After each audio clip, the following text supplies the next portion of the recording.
ต่อไปเป็นการอ่านคำสั่งทางด้านพระอาจารย์เจ้าว่า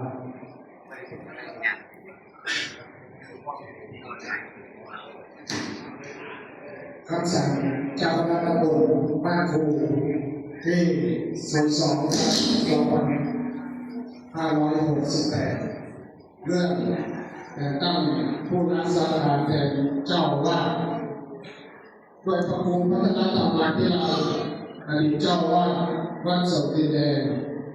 ตำบลบ้านครูอำเภอนาโพจังหวัดบุรีรัมย์ได้มรณภาพลงเมื่อวันที่ 7 พฤษภาคม พุทธศักราช 2566 เป็นเหตุให้วัดดังกล่าวไม่มีเจ้าว่าอาศัยอำนาจตามความในข้อที่ 4 วรรค 1 แห่งกฎหมายมหาเถรสมาคม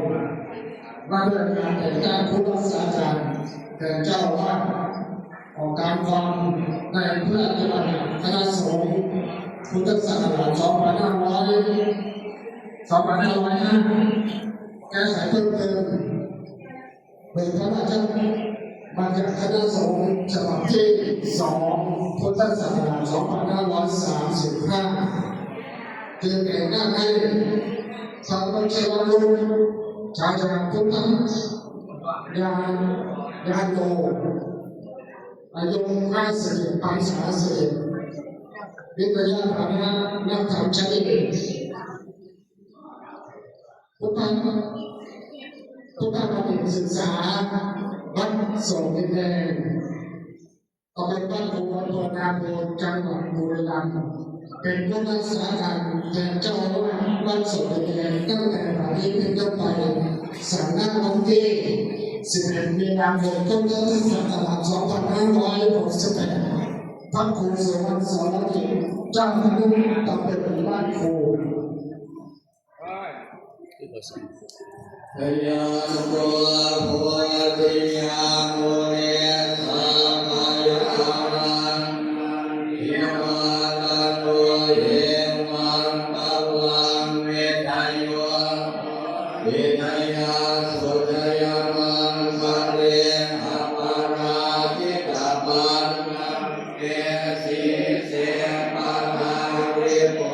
คาเรอภิเสเกพระพุทธวันอาคาปะตัวมุนาติสุนัขขันมัจจารังคุปะปะตังสุโหตินังอันวะสุโหตจัสุเยนัง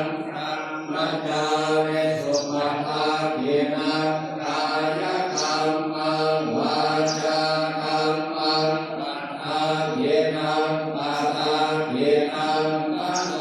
กรรมังเอติเตปะทาเยนังปะทาเยนาเนกังภวานะระพังตะเกปะทาเยเน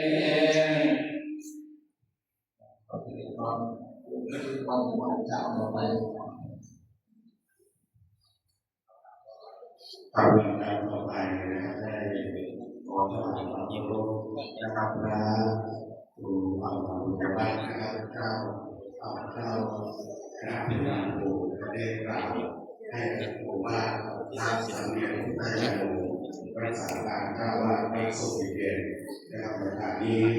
ขอความเมตตาจากนะครับท่านพระครูครับ